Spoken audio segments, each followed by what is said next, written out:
Assalamualaikum warahmatullahi wabarakatuh. Selamat pagi dan selamat berjumpa kembali dalam pembelajaran IPA pada hari ini.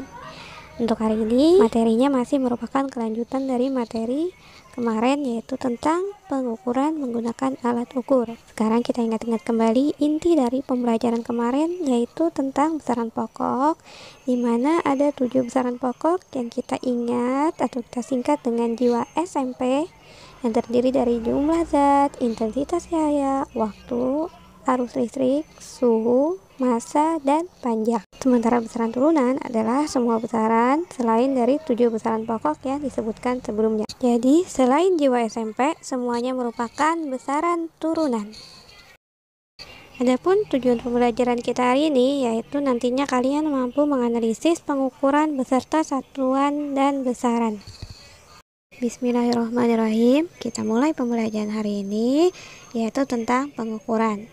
Pengukuran ini bisa dilakukan secara langsung maupun secara tidak langsung. Pengukuran langsung itu dapat dilakukan dengan menggunakan alat ukurnya langsung.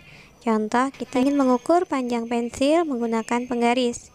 Maka tinggal kita posisikan saja pensil di samping penggaris, di mana salah satu ujung pensil itu tepat berada di angka 0 pada penggaris, maka ujung lainnya dari pensil itulah yang merupakan hasil pengukuran dan dapat langsung kita baca pada penggaris. Contohnya pada gambar dapat dilihat bahwa ujung sebelah kanan pensil itu menunjukkan hasil dari pengukuran yaitu 6,5 cm. Jadi pada pengukuran langsung itu hasil pengukuran dapat langsung dibaca atau dilihat pada alat ukurnya. Sementara untuk pengukuran tidak langsung, nah itu untuk menentukan hasil pengukuran itu kita tidak dapat langsung membaca pada alat ukur. Contohnya, jika kita disuruh mengukur luas suatu bidang, maka langkah yang perlu kita lakukan adalah mengukur berapa panjang dari sisi-sisi bidang tersebut. Baru nanti hasil perhitungan atau hasil pengukuran itu kita kalikan menggunakan rumus, baru kita dapat hasil pengukuran yang sebenarnya. Contohnya dapat dilihat pada gambar, misalnya kita ingin mengukur luas suatu persegi panjang, bidang persegi panjang, maka kita ukur dulu berapa panjang dan lebar bidang tersebut, baru kita kalikan dengan rumus luas sama dengan panjang kali lebar. Dan juga jika kita ingin mengukur luas suatu bidang berbentuk segitiga, maka hal yang perlu kita lakukan adalah mengukur berapa panjang bidang alasnya, kemudian bidang dari tingginya, baru kita gunakan rumus menghitung luas segitiga. Contoh lain dari pengukuran tidak langsung, misalnya kita ingin mengukur tinggi lemari, sementara penggaris yang kita punyai itu cuma dalam batasan 30 cm. Maka kita dapat menggunakan tali untuk mengukur berapa panjang lemari dari atas ke bawah. Baru nanti panjang tali yang kita gunakan tersebut kita ukur menggunakan penggaris. Itu juga merupakan pengukuran tidak langsung.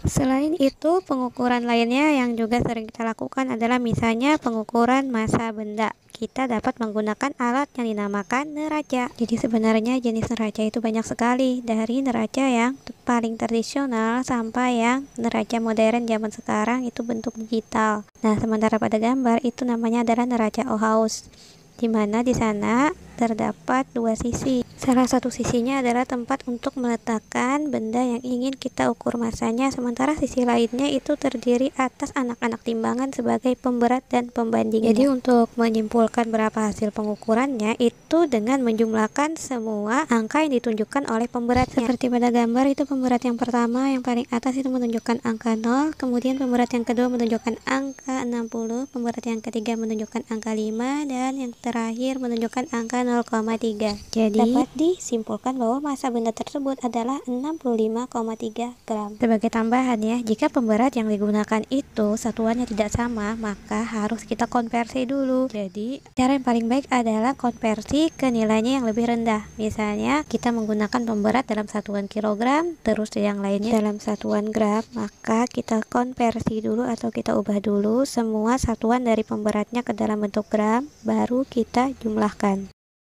Lanjut ke pengukuran volume benda. Untuk volume benda beraturan itu dapat kita hitung menggunakan rumus. Namun jika benda tersebut tidak beraturan, untuk mengukur volumenya dapat digunakan dua cara. Yang pertama dengan menggunakan gelas ukur. Pertama-tama isi gelas ukur dengan sejumlah air. Tulis skala awal. Misalnya pada contoh itu skala awalnya 30. Kemudian langkah kedua adalah masukkan benda yang ingin diukur volumenya. Nah, tentunya sesudah benda itu kita masukkan akan terjadi kenaikan pada permukaan air dari posisi awal yang kita tandai sebagai skala awal tadi. Maka kita lihat kembali posisi air yang terakhir dan kita tandai sebagai skala akhir. Maka untuk menghitung volume benda itu menggunakan rumus yaitu skala akhir dikurang skala awal. Pada gambar kita lihat skala awal berada di posisi 30 dan skala akhir berada di posisi 40. Maka volume benda itu adalah skala awal dikurang skala akhir atau 40 dikurang 30 itu adalah 10. Berarti dapat disimpulkan bahwa volume benda adalah 10 cm3.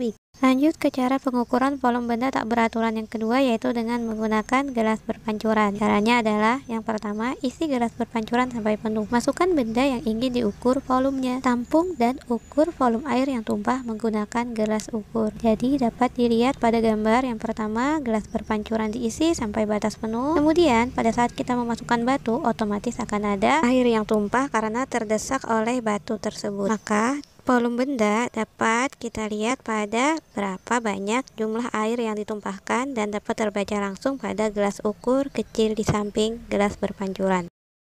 Dan karena masih banyaknya materi yang belum kita bahas, maka video ini akan dijeda sebentar di sini. Kemudian kalian langsung lanjut ke video selanjutnya ya. Jangan lupa disimak materinya. Semoga dapat dipahami dengan baik. Assalamualaikum warahmatullahi wabarakatuh.